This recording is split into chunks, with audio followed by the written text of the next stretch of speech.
ginaganito na po tayo ng mga gobyerno, mga politiko. Hindi tayo papayag. Lalaban tayo hanggang dulo, mabuhay. Impeachment! Talaga ni mag-akin.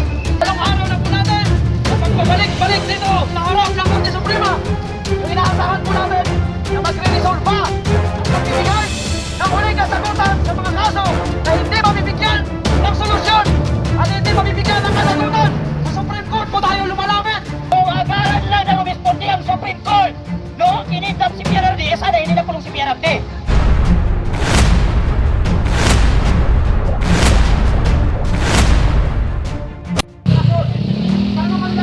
Tayo ay magbalik pa sa krisis na inaabot natin ngayon. Dahil magmula sa problema natin sa langit, nagagaway ang lahat ng pumili. Kaya ang mga Pilipino, umo, ang iyan sa Kongreso. Kumula, ay magpang kahit ang Kongreso, na sila ay nanganganggap. Kahit sa huli, ang nanganganggap. Ang mga Kongreso, ang sa Kongreso, pero nagpupunta Laban. Laban tayo, laban. Laban. bayan. Laban tayo. Sana, tayo mga nasa ibaba. Hindi mas tayo ay huminto sa magsasalita. Sa akin talaga ha, walang mangyayari sa sistema. Lumulubog at tulubog tayo. Tulog po kayo sa konstitusyon, sa salit ng batas ng mahal. Sa akin, sa Pilipinas. Maraming salamat po. Magandang hapon sa inyo lahat. Meeting community! Ako ang pinakabatang petitioner ng isang habeas corpus na iniyan ni Tama Mayor Baste Duterte sa Korte Suprema. Ako ang pinakabatang lumalaban upang mapakinggan ng Korte Suprema ang daing na lahat ng mga Pilipino na mauwi na po si Tatay Duterte sa Pilipinas at dito netizen. Wala akong alam sa politika dahil bata pa daw ako. Pero ngayon, 18 years old na ako, putang ina! Bakit sinisira ninyo ang bayan ko? Mga politiko! Bakit sinisira ninyo ang sarili ninyong mga tahanan ng bansang Pilipinas? Ikaw, Pilipino! Ikaw! Bakit hinayaan nyo nang inagago ka na ng gobyerno pero nandyan ka pa rin sa bahay ko? Lumabas kayo! Sumama kayo sa amin upang ipagtanggol ang Pilipinas. Hindi tayo akyat ng bundok. Hindi tayo magpapaka-NPA. Lalaban tayo para ipaglaban ang Pilipinas. Ang karapatan natin bawat Pilipino na magsalita. Nawakasan na po ang korupsyon! Na nangyayari dito sa bansang Pilipinas. Hindi tayo nandito para makipaglaro sa kanila. Nandito tayo para lumaban gamit ang ating boses. Naway wakasan na ang maling gawain ng mga politiko. Wakasan na ang korupsyon. Pauwi na si Tatay Duterte sa Pilipinas. Kapwa ko kabataan, gumising na kayo. Ipaglaban naman natin ang Pilipinas. Ang pinakamamahal natin Pilipinas. May iiwan akong katagal sa inyo. We only have is home. Home is the start. Service is the map. And meaningful change is the destination. I stand here as a youth to inspire and enlighten everyone for fight for what is right and for all of us Filipinos. Para sa Diyos, sa bayan, at sa bawat pamilyang Pilipino. Mabuhay ang Pilipinas! Duterte pa rin! Kung mabayag ba kayo na ginaganito na po tayo ng mga gobyerno, mga politiko, hindi tayo papayag! Lalaban tayo hanggang dulo! Mabuhay! Maraming salamat po! Ang gas tumaas, parang awa nyo na, saan na kami pupunta? Ito ang nangyayari sa buhay namin. At sa iba, wala na rin tahanan. Sa Smoky Mountain, unti-unti na inuubos ang mga bahay, kinukuha ng mga mayayaman tao. Ano na kami, puro kay impeachment! Tangin na yung buhay to! Gusto na kami magpakamatay, wala na kami makain. Gusto po, abano tayo, hindi ko, sana pa yayanin na.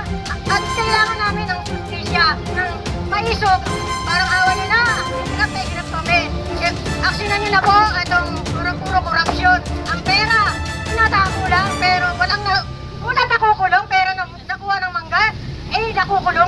mahirap? Ano naman yung kami? Ano na naman silbi ng sa batas na natitatayuan nyo? Parang awa nyo na. Itong gusto namin katarungan. Ito, sana kami nagpupunta para lang kami maabutan namin mga pagkain, mga ngangailangan namin. Puro corruption na lang. Sana matapos na ito ang Justice Filipino. Salamat po, papatanaw po ako. Walang ano, nakita ka.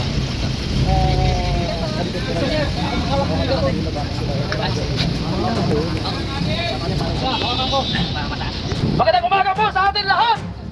Ang walong araw na po natin na pagbabalik-balik dito sa harap ng Korte Suprema.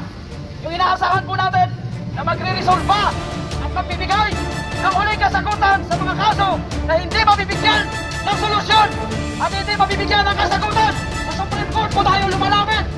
Kaya ngayon, nandito tayo muli upang hilingin sa kataas-taasang hukuman ng Republika ng Pilipinas itong Supreme Court na maglabas na ng TRO sa illegal making impeachment na ginagawa po kay Vice President Sara. Malinaw na mga kababayan po natin na isang pangingisda, fishing expedition ang ginagawa ng mga gagong nasa Kongreso. Yung mga miyembro ng Malita Gang, yung mga magnanakaw, Luis Trio, Billy Abante, at lahat na kasama sa miyembro ng Committee on Justice. Kayo lahat ay kasama sa Malita Gang at malinaw ang inyong purpose kung bakit gusto niyong tanggalin ang nag-iisang Vice Presidente natin na kayang ipakulong kayong mga putang. Huwag niyo nakuhin ng taong bayan. Huwag niyo kaming linlangin dahil alam ng taong bayan kung sino ang tunay na magnanakaw. Nasa mukha ng mga kongresista na nakaupo sa Committee on Justice ang pagiging magnanakaw. Nasa mukha niyo ang pagiging miyembro ng mga asong ulol ng pangag na administrasyon ni Bongbong Marcos. Kawawa yung mga kapulisan po natin. Binabantayan tayo. Natatakot sila baka daw sukurin natin ang Supreme Court. Sa mga kapulisan natin, sir, huwag kayong matakot. Hindi kami komunista. Kami po ay naglalabas lang ng aming ginanaing upang umili sa Supreme Court na hindi lang maglabas ng TRO sa impeachment ni Vice President Sara, kundi kami rin ay umihiling sa Korte Suprema na magdesisyon na sa 4 na petisyon ng habeas corpus na ipinail para sa agarang pagbabalik kay President Duterte dito sa Pilipinas. Alam na sa bayan ng Pilipino, alam na karamihang Pilipino na iligal ang ginawa ni Bongbong Bangag sa ating dating Presidente. Natatakot siya na bawat pagsasalita ni President Duterte nagre-react sa bayan ng Pilipino, lalo na sa ginagawa niyang korupsyon, sa panluloko, sa pagnakaw sa pera ng Maharlika Investment Fund, sa pagnakaw sa pera ng Peler, sa pagbinta ng ginto ng Pilipinas. At ang Pilipinas ay mukhang inibenta na ni Bongbong Bangag sa Amerika. Ginagamit nila sa kanilang propaganda ang pagiging pro-China daw ng mga Duterte. Pero sila ang buibenta sa Pilipinas at hindi China yung magsasakop sa ating 2000, kundi ang Amerika dahil tayo ay napapalimutan na ng Ingasay.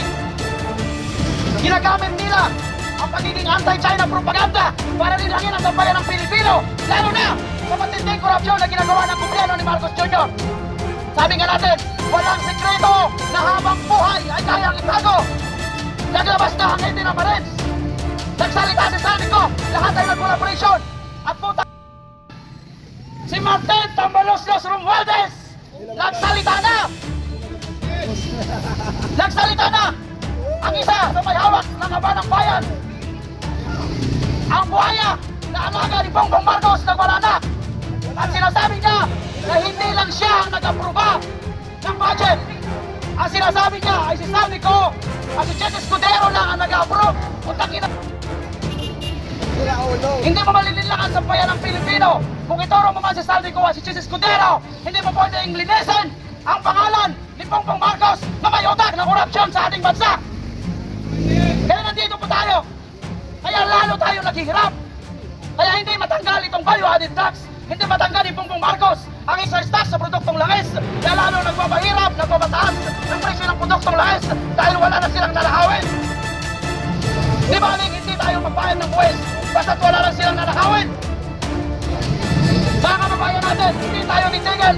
Patuloy ang ating panawagan na magkaroon ng justisya ang sambayan ng Pilipino dahil ang ginawa nilang pagnanakaw sa blood control project pagbibinta nila ng ginto at paglipat nila ng pondo ng pellet ay nandito ngayon sa likod natin sa PGX. Napakaraming kababayan natin ang pumipila, lumuluhod, nagmamakaawa sa mga butang politiko para magbigay lang ng sulat na sila ay pwedeng magpa-admit dito. Pero kung tutusin, hindi na kailangan. Kung ang pera ng pellet, kung ang ninakaw nila ay nilalagak lamang ng matama ng mga nasa ahensya ng gobyerno. Sa impeachment ni Vice President Sara, ginamit nila ang isang kidnapper, isang kriminal.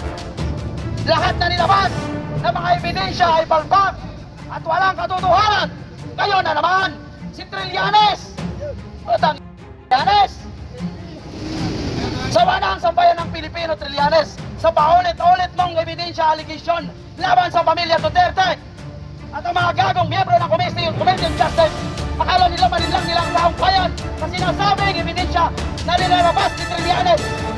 Kung ang sinasabi ni Trillanes na drug lord na nagdideposit sa pera ng mga Duterte, kung ang sinasabi ni Trillanes na drug lord daw, ang pera na pumapasok, galing daw sa drug lord, ang pera na pumapasok sa pamilya Duterte, bakit ang sinasabi ng drug lord ay nagninegosyo pa? Bakit hindi nyo kayang aristuhin o ipakulong?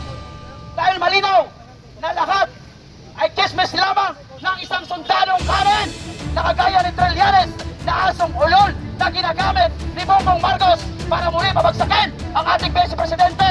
Dahil isa lang ang mangyayari kapag maupo ang ating Vice Presidente bilang Pangulo ng Pilipinas, ang mga puntang makukulong sila.